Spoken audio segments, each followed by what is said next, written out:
express yourself in the language that you feel most comfortable.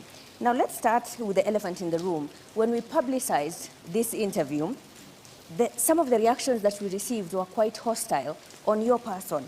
And I'll read some of those responses that we got. One said, cancel that interview.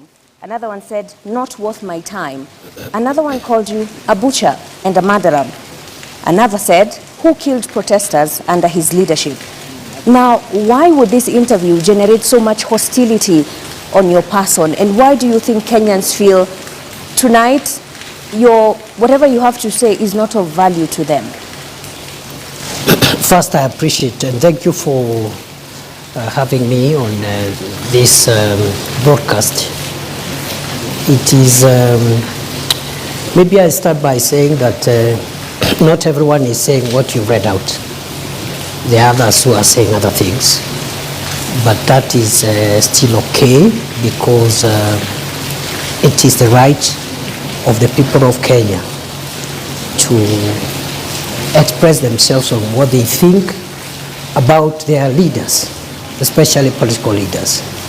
And therefore, mine is to confirm that because I've been in public life for a while in various capacities, I have endeavored to do my best to my country, and I have no regrets for anything. Maybe lessons learned, which is a common human thing that perhaps there are things I've picked along the way. But in terms of my public duty and commitment to our national interest, I have been extremely clear on what is expected of me in the various roles that I have played in this country. As Interior CS, where Kenyans feel that you oversaw massive brutality on Kenyans who are expressing themselves when they felt that their leaders were not representing them in the way that they should. Do you take personal responsibility for the murder of 60 people, according to the KNCHR? Well, the violent protest that took place early this year and even earlier on in 2023, unfortunately led to loss of lives. Some of those lives were lost in various ways, including through police action. I have no reason to take responsibility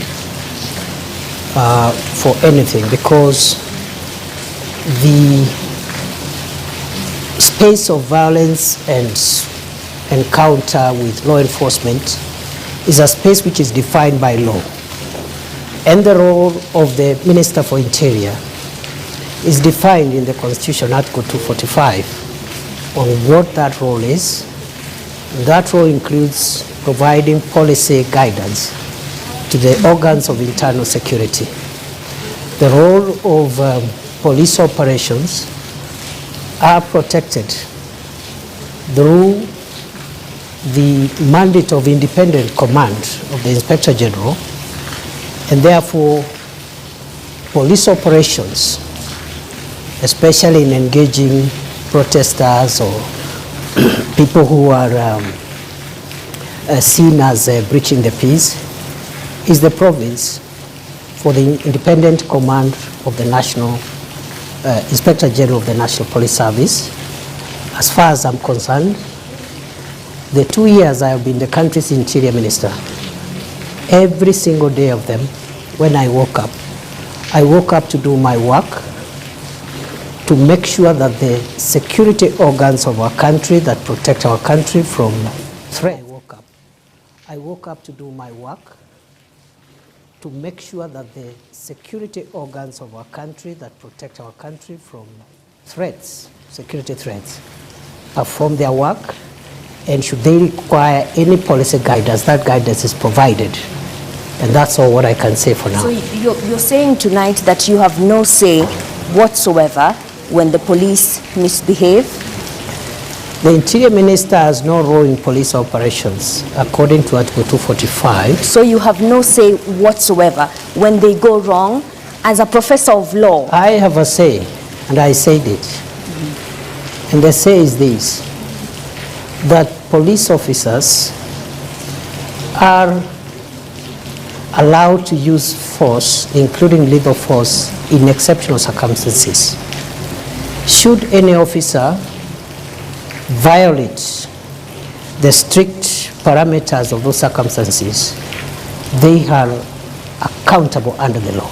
And we said many times, not once, not even in the context of the protests alone, but also in the context of the fight against terror and the fight against banditry and other organized crime.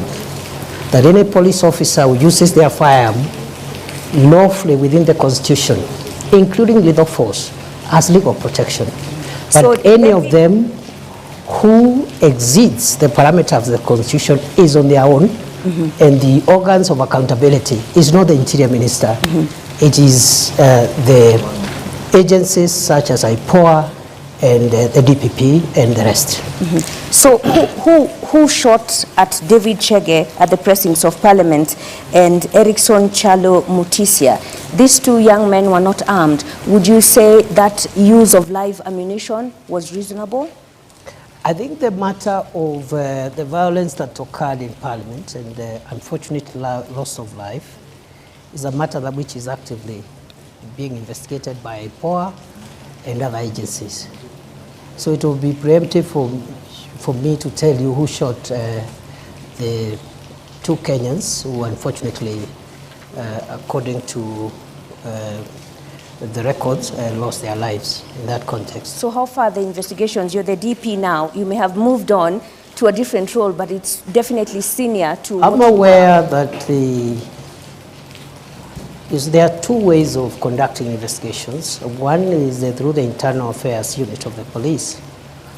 But our policy in the last 2 years, while we were in that docket, we discouraged the internal affairs unit of the police from being the ones to investigate their colleagues, because it raised. So we encourage the Independent Police Oversight Authority to be the one to do the investigations. The report I had when I left the ministry is that they had made some good progress. They reported to me they had some 6 files which are ready from the context of the riots and the violence around that time. But there has been a transition in the leadership of IPOA right now. A new commission has just been put in place, and the work of IPOA is led by commissioners. It's not led by the Secretariat. So the delay in the last 2-3 months could be associated to the leadership transition by IPOA. Ashley and George, you have follow-ups. Ashley? All right, Your Excellency, you have made a name for yourself as a defender of human rights. Are you proud about the events that occurred in June this year? I mean, this led to deaths of young, innocent Kenyans. Where does this sit as, to you, the professor of human rights?